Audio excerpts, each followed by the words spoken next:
In the heat of their deactivation, when their nervous system was screaming danger and their defenses were at maximum capacity, the avoidant made decisions they cannot undo.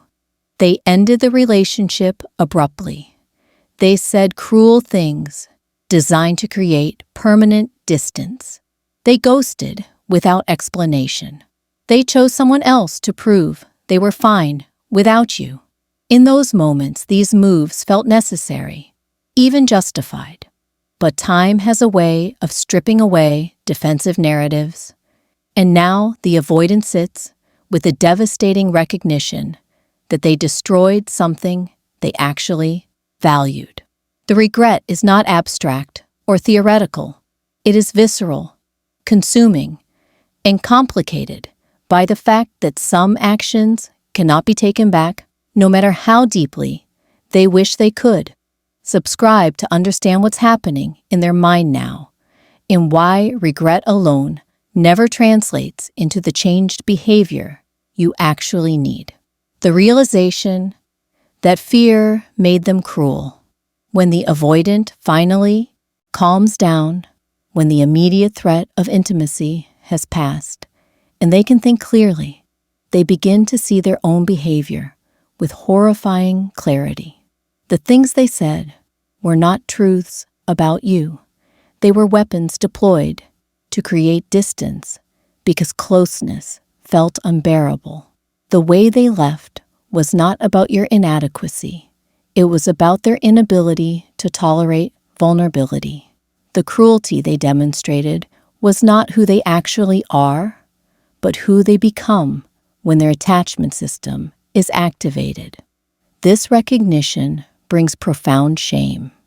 They wish they could take back the words that cannot be unspoken, the accusations that cannot be withdrawn, the coldness that cannot be unfelt.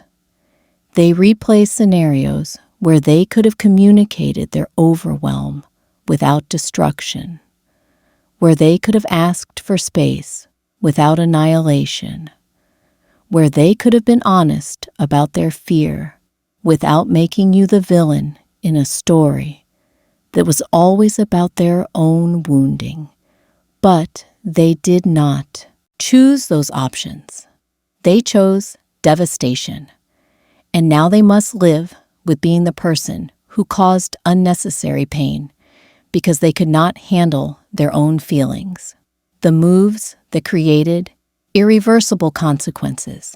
Some regrets are about tone or timing, but others are about actions that fundamentally altered the relationship in ways that cannot be reversed. The avoidant who cheated to create distance wishes they had simply left honestly. The avoidant who publicly humiliated you wishes they had kept their deactivation private. The avoidant who burned every bridge wishes they had left one avenue for potential reconnection. These moves were not thought through. They were reactive, desperate attempts to escape intimacy that felt suffocating. But consequences do not care about intentions. The avoidant now recognizes that they did not just end a relationship. They ended it in a way that makes repair nearly impossible, even if they could explain their patterns, even if they could apologize with complete sincerity, even if they have genuinely grown. Some actions create damage that apologies cannot fix. They wish they could take back not just leaving, but how they left, because the how is what makes their regret meaningless. The torture of watching someone move on. The most devastating aspect of the avoidance regret is witnessing the person they hurt healing and building a life without them. They made their moves believing they would always have the option to return, that their absence would create longing rather than liberation, that you would be waiting regardless of how they behaved. But you are not waiting. You moved on. You healed. You found peace, or perhaps even found someone else who can show up in ways the avoidant never could. Watching this unfold is torture for the avoidant because it confirms that their moves had permanent consequences. They cannot take back what they did, and even if they could, the person they hurt is no longer the same person. You evolved through the pain they caused. You became someone who would not tolerate what you once accepted.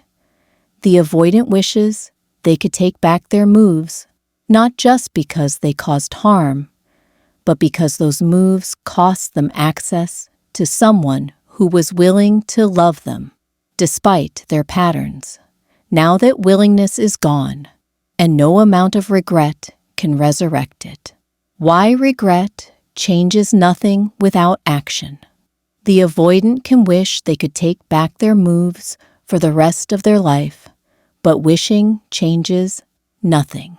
What matters is whether they are willing to do the uncomfortable work of taking accountability, seeking therapy, addressing their attachment wounds, and demonstrating through sustained change behavior that they understand what they did and why it was wrong. Most avoidants never take this step. They sit in their regret. They fantasize about what could have been, but they do not actually do the work that would prevent them from making the same moves with the next person. Their regret is real, but it is also useless if it does not translate into transformation.